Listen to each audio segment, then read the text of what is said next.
Assalamualaikum warahmatullahi wabarakatuh. Saya Hairunisa Dinisa Putri dari kelas 10 MIPA 1 SMAN 12 Depok. Di sini saya akan menjelaskan materi biologi yaitu protista. Protista adalah organisme eukariotik yang hidup di habitat relatif basah dan sebagian besar ukurannya mikroskopis atau kecil. Protista tidak digolongkan ke dalam hewan, tumbuhan, maupun jamur.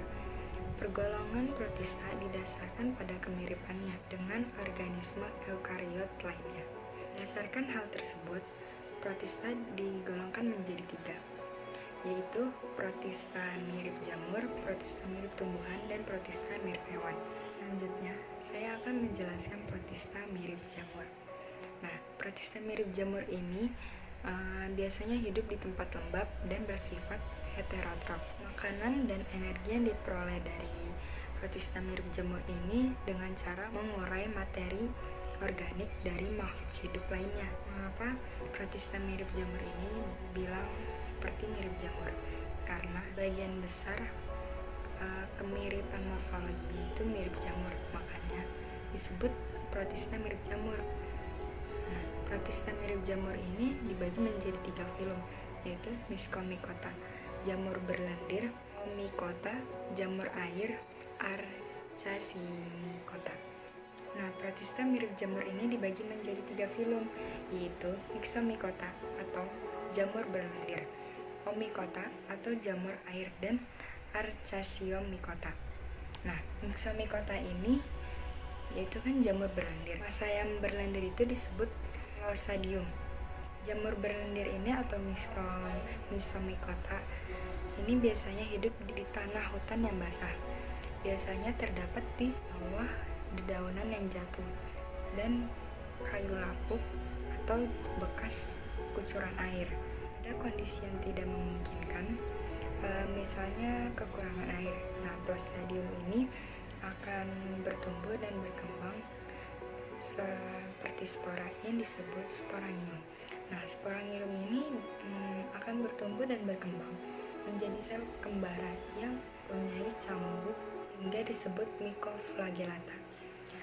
Setelah beberapa saat, mycoflagellata ini akan kehilangan bulu cambuknya dan berubah menjadi mycoamoeba. Berikut beberapa contoh dari Myxomycota.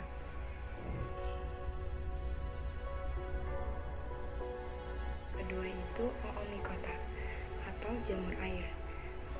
Oomycota ini biasanya tersusun atas benang hifa tidak bersekat dan mengandung banyak nukleus. Nah, dinding hifanya ini biasanya tersusun atas selulosa. Oomycota ini dapat mudah kita temukan pada bangkai tumbuhan ikan atau bangkai hewan lain yang tergenang di air, sehingga sering juga disebut dengan jamur air. Nah, Oomycota ini dapat berkembang biak secara seksual dan aseksual. Reproduksi secara seksual jamur Oomycota ini dengan cara oogami. Berikut gambar atau contoh dari Oomycota.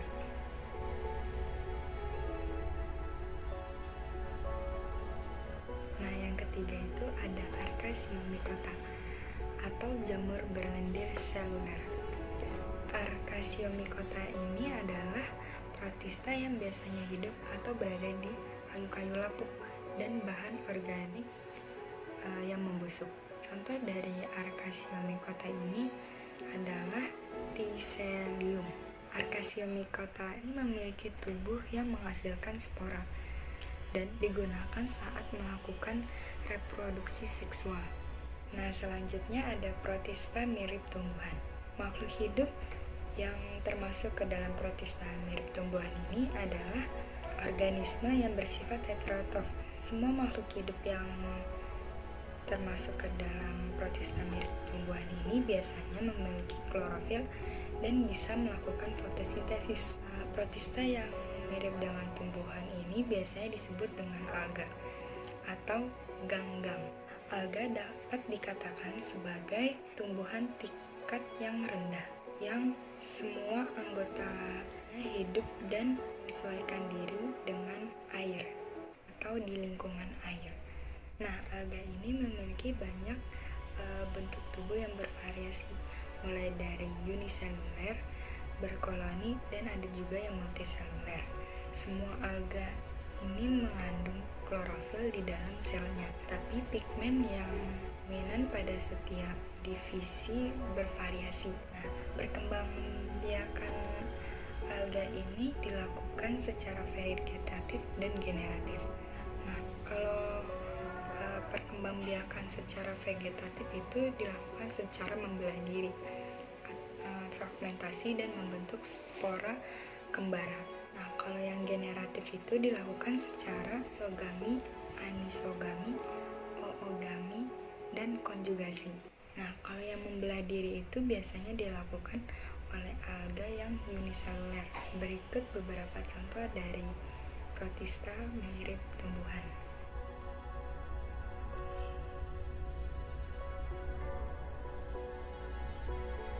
Selanjutnya itu ada protista mirip hewan yang biasa disebut dengan protozoa. Nah, protozoa ini biasanya dikenal dengan sebagai hewan uniseluler. Bentuk tubuhnya bervariasi dan dapat bergerak dengan cara berbeda-beda. Protozoa ini bersifat heterotrof, dapat hidup soliter di perairan sebagai zooplankton maupun menjadi parasit pada tubuh organisme lain. Nah, berdasarkan cara mendapatkan makanannya, terdapat beberapa tipe protozoa. Yang pertama ada holozoik, yang merupakan organisme hidup lainnya. Yang kedua ada saprozoik, itu membentuk organisme yang telah mati. Ada saprofitik, yaitu memakan atau menyerap zat-zat terlarut di sekitar tubuh melalui permukaan tubuh. Flagella, ciliata, dan saprozoa. Berikut contoh-contoh dari protista mirip hewan ini atau protozoa.